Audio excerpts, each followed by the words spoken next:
Welcome to The Beam, where curiosity stirs conversations, taking us a step further into the future we desire. Here, we bring you the issues that matter, the voices that challenge, and then the insights that inspire.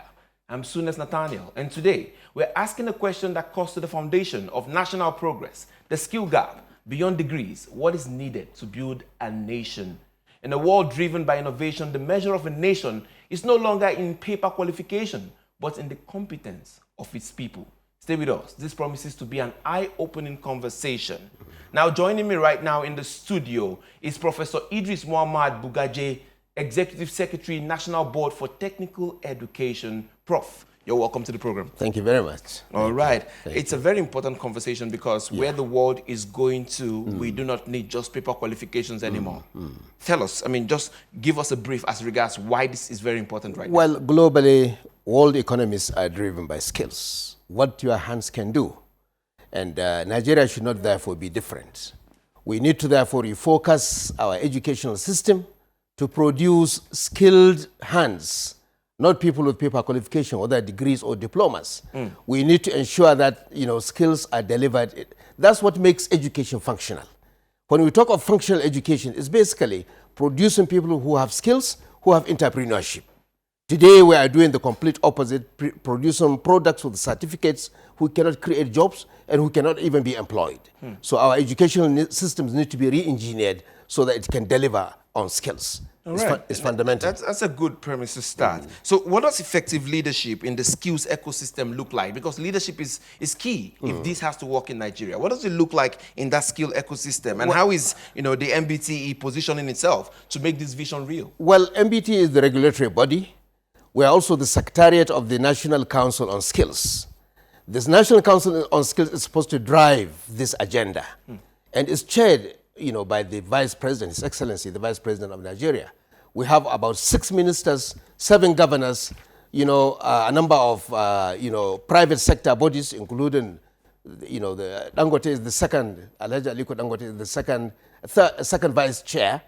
The Minister of Education is the first vice chair. You have several other ministers. You have development partners. So the National Council on Skills is the body who has that responsibility of driving the skills ecosystem. Since the coming of this administration, we have had almost 4 meetings, more than the number of meetings of the previous 8 years. So there is a very positive hope that this ecosystem shall be repositioned so that it can deliver on its mandates.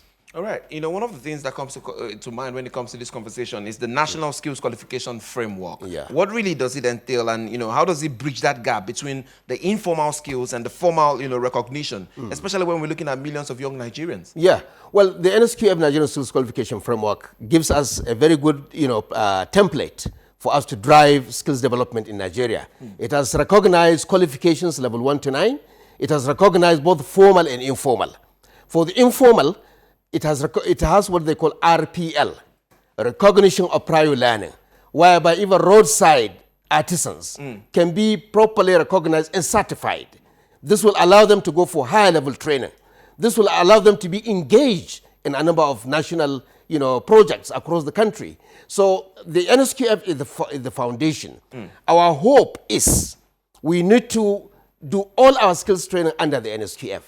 At the moment, many stakeholders, ministries, and agencies are doing their skills training outside the NSQF. They are awarding certificates of attendance, which may not be better than the paper they are written on. They are also awarding foreign qualifications that were of colonial days. Like recently, we have seen qualifications like City and Guilds being reintroduced into Nigeria, something that happened during the colonial times. So we need to own our own skills qualification. We need to promote it. We need to project it. We need to show, our confidence in it so that we can have handshakes with other skills qualification across the world. So there is need for all stakeholders to carry out all their trainings, the MTTs, the NASAP, whatever. Let them award NSQ, which has been recognized even by the head of service. It's now in the federal scheme of service for the purpose of recognition.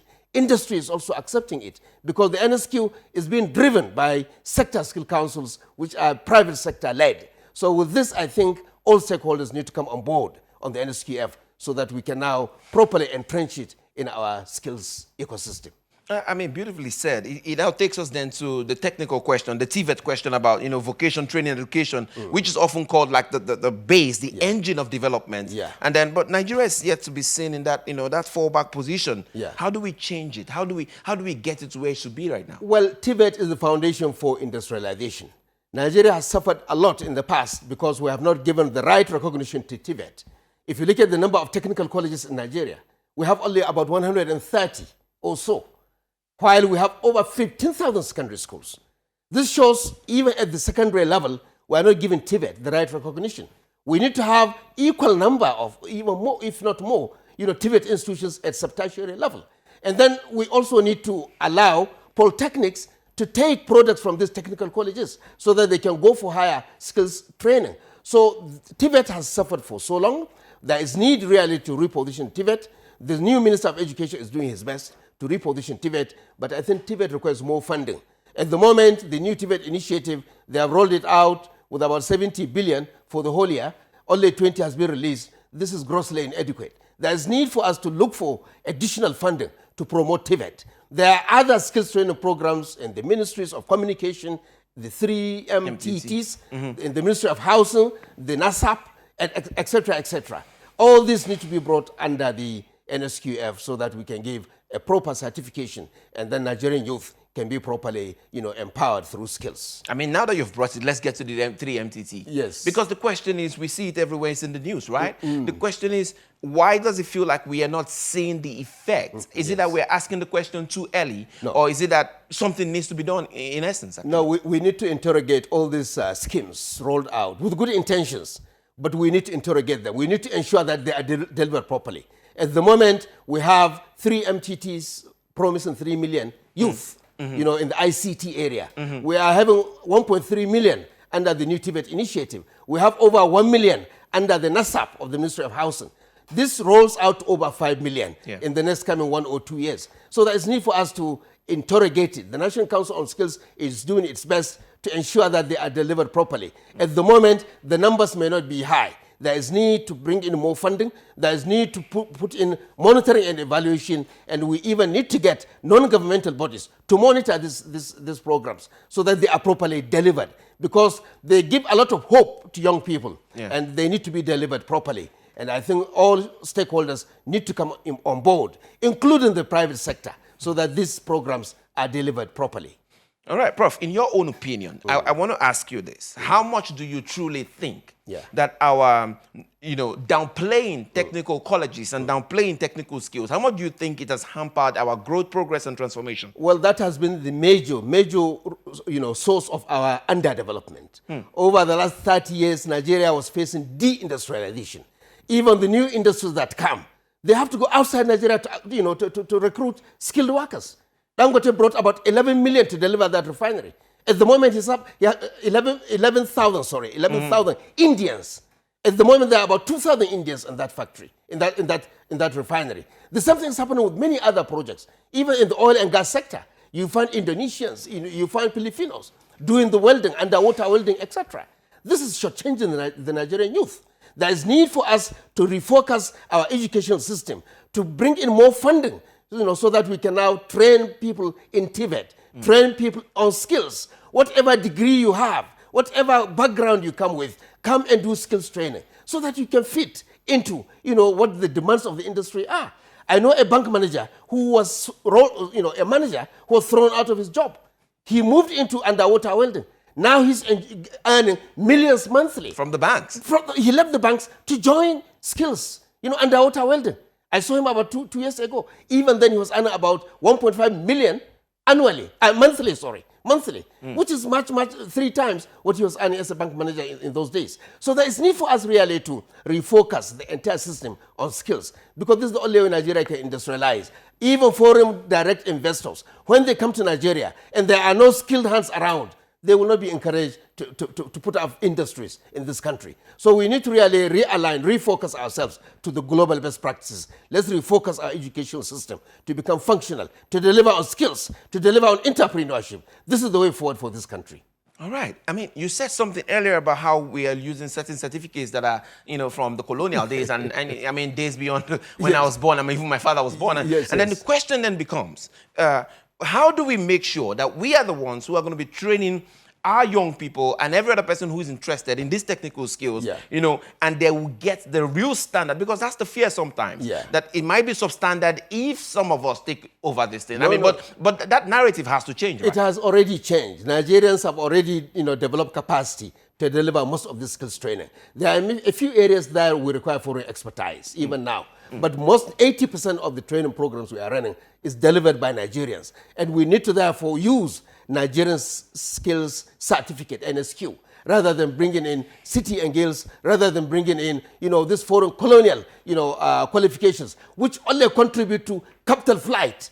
They will not give you that certificate until you pay them in dollars or pounds. So for that reason, we need to refocus on the NSQF. We have enough capacity in this country. There are only a few areas that we may require foreign expertise. Those are already identified, and we are working towards bridging those gaps so that Nigeria can be self-sufficient in skills training. Nigeria should even support other African countries. The African Free Continental Trade Zone is coming up very soon. We need to improve on the skills of young people so that we can go across the entire African continent to train more, to deliver on those areas of skill gaps. So there are a lot of opportunities, and we really need to put our acts in All right, order. let me just ask you this quickly. 2 questions just before you go in brief seconds. You see, the youths in question, some of them are already gaining the skills. Yeah. What is the path to using this for real livelihood? I mean, some of them will say, hey, there are no jobs out there, regardless of what skills I really acquire. So what is the pathway as an expert for them to gain recognition and then through that, just end a real livelihood? Well, there are a lot of opportunities right now in Nigeria. I've told you there are a lot of skill gaps. We are importing Asians to fill those skill gaps. There are opportunities outside Nigeria. Millions of opportunities. If you are a nurse or a healthcare worker, if you are a welder, if you are an articulated vehicle driver, there are millions of jobs across the world. I'm not encouraging JAPA, but if there are opportunities and we train our young people with those skills, why don't we encourage them to go and take those foreign jobs? Why don't we allow that so that we can get foreign exchange flowing into Nigeria? Bangladesh exports 11.5 million youth to the world. Most of them construction workers. Go to the Middle East, go to Saudi Arabia, go to Dubai. Most of the construction works are being done by Bangladeshis.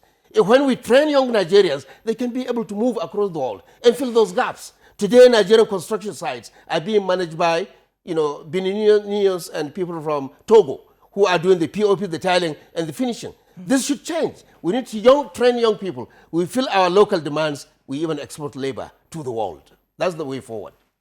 Prof, before I let you go, because I'm really having, it's very insightful because we need to wake up to these realities, right? And so before I let you go, if you had to redesign the education system, the framework upon which our education, stands today, what would you do differently? Number one, I will convert half of the Nigerian universities into polytechnics.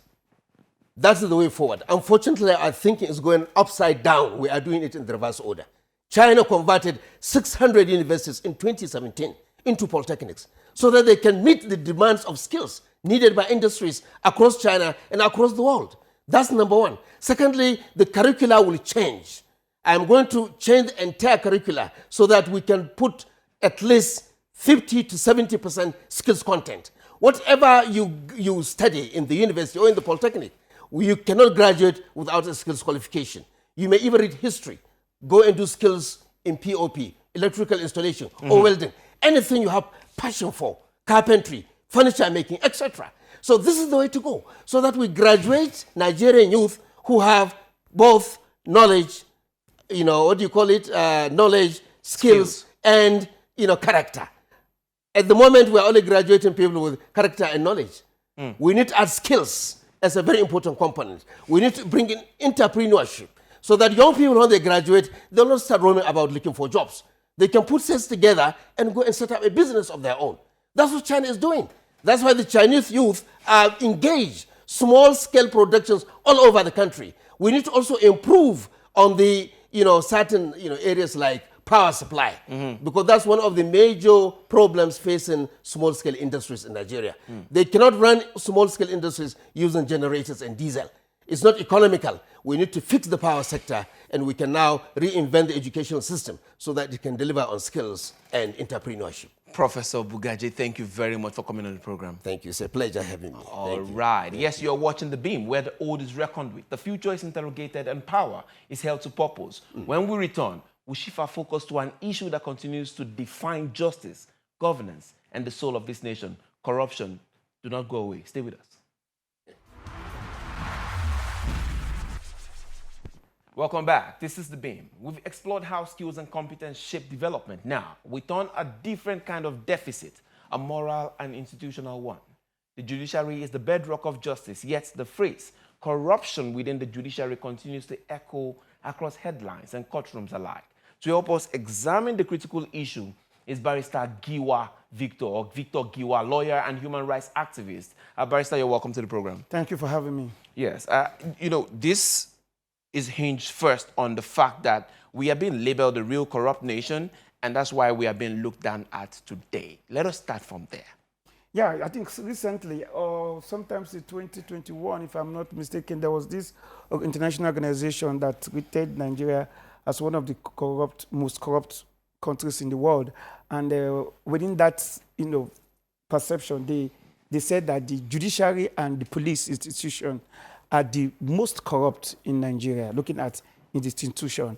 And so it has really affected the way and manner governance and the way Nigeria is perceived internationally. And the key, these two institutions are very key to governance, to the welfare of the citizens, to human rights, to everything about democracy. And so, it is a very serious issue, and the way and manner corruption has eaten into the fiber of Nigeria. One of the ways you can really measure it is what is happening within the judiciary, and like they say in their own assessment, what is happening in the Nigerian police force. So you think you agree with the fact that, are you saying there is some, or you think that there's a real rot within the system that is really bringing the nation into a place where people are saying, hey, we will come and just save you guys? Yeah, I think I was listening to the report about the president of Nigeria, president of the United States, Donald Trump, when he said the disgraced country. Yeah. And I felt very bad. And it's even that the fact that I'm going to be appearing in this program, that for a country, a president of a country to call another country disgraced country, it shows that the institution has actually failed, and there is a need for us to take a retrospection of what exactly is happening in our country. But you see, the major part is that a lot of us blame the president. Oh, the president is not doing well. Oh, what is wrong with the president? But actually, I was telling some of my friends in another platform that the country is too big for the president to know what is going on. But the major issue we have are the people who head institutions, government agency, parastatals, ministerial and departments, because those are the engine, those are the machinery that run the system. So if anything goes wrong here, the first person, if there's a theft here, the first institution you should ordinarily run to is the police. Close by, we call it the divisional police office. What is happening there? If you take your complaint to that particular division, do you get justice? Are you satisfied? Is the division providing security for the welfare of the people? Are their lives and property secured within that unit? And so the major problem we have is the fact that not just for we to shout on the president, oh, the president, no, yes, the buck stop at his office. However, what are those persons doing? People who head institutions, who head agencies, who head parastatals.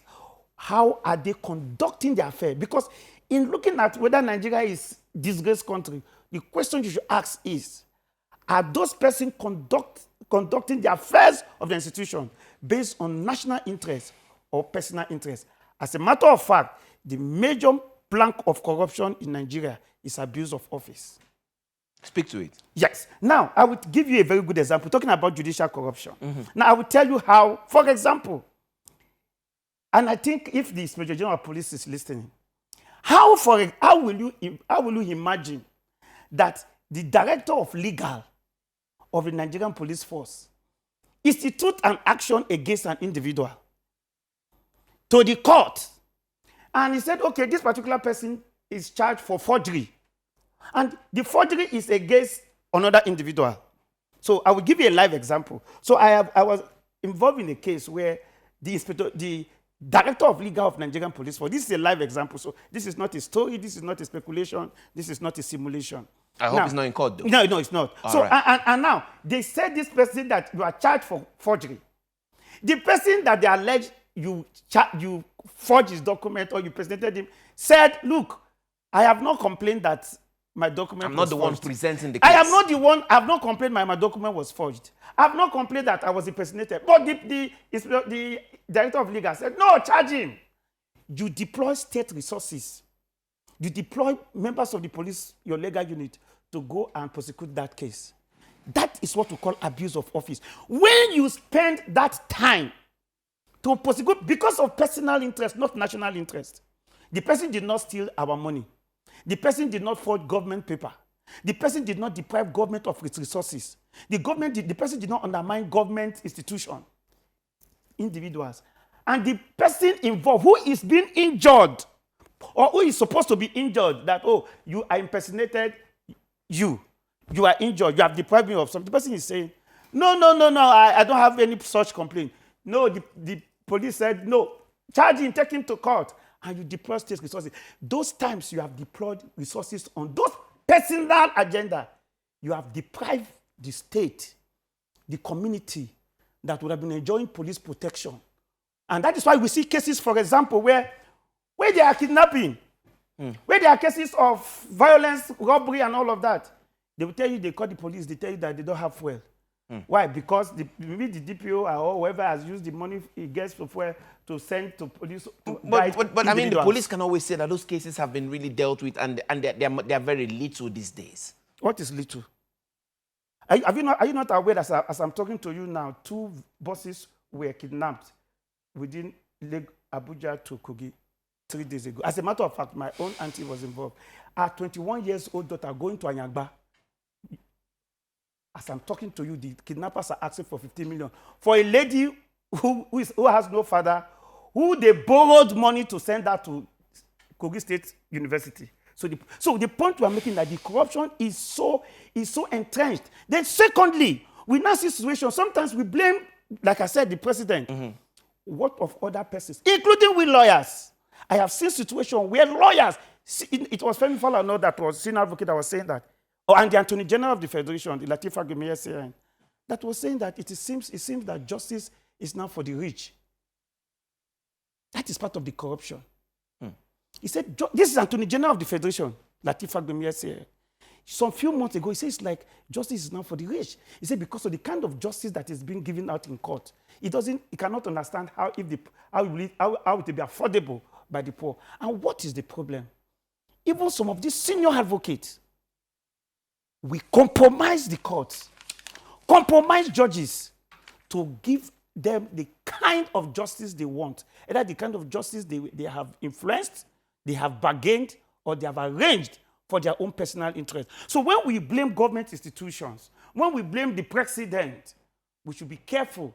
We should put the light on ourselves, especially on those persons who head institutions, who head government agencies, who head parastatals, ministries and parastatals.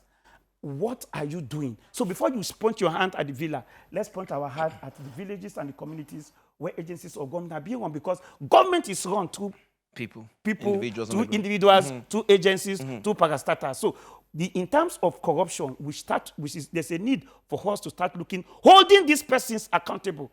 If you are, for example, you are Department of Public Prosecution, look at the issue of pardon. If I don't even know the case of pardon. The president brought out the list for people who should enjoy pardon. And you are aware that it has been reviewed. And I can tell you what happened without missing words. That some persons who are either in the office of the Secretary of the Government of the Federation collected money, promised persons that, oh, don't worry. But we can substantiate this. No! Oh, you mean the president was dreaming when he made that, when he started pardoning kidnappers, bandits, and killers and drug barons? Was he dreaming? Or if the president was dreaming, then we need to look at the health of the president. But I can't tell you that the president was dreaming. I can't tell you that the president has some mental issue. I can't tell you that the president did not know what happened. And it couldn't have been a mistake. Because you know what it means for you to announce that the president has some persons in the pardon list? They are not knowing, of course, that they are drug barons. But I mean, there was a setup before. Say, go and look into this case and then bring back the list that you think is good to work with. That is what I'm saying. That is the point. That persons who became aware that the president wants to grant pardon started putting their girlfriends, their friends, their brothers, their uncles, and collecting money and putting them in this list. Okay. And that is the point. I'll just give you 30 seconds. What should we do? 30 seconds. What should we do? What we do is that we should start assessing ourselves. If you are in that position, what are you doing with that position? Do you run your position based on personal interest or national interest? Never allow personal interest to overrun national interest. All right. That is the point. If you can achieve that, that will make sure that wherever you are, you allow national interest to guide your affairs. The issue of corruption will be reduced to the minimum. All right, Barrister Giwa, thank you for coming on the program today. Thank you for having me. All right, that's the beam where ideas, integrity, and inquiry lies the path to progress. I'm Sunes Nathaniel, and as always, I urge you, stay curious, stay informed, stay engaged, and keep beaming your light where it matters the most. May this nation continue to rise and flourish. Bye for now.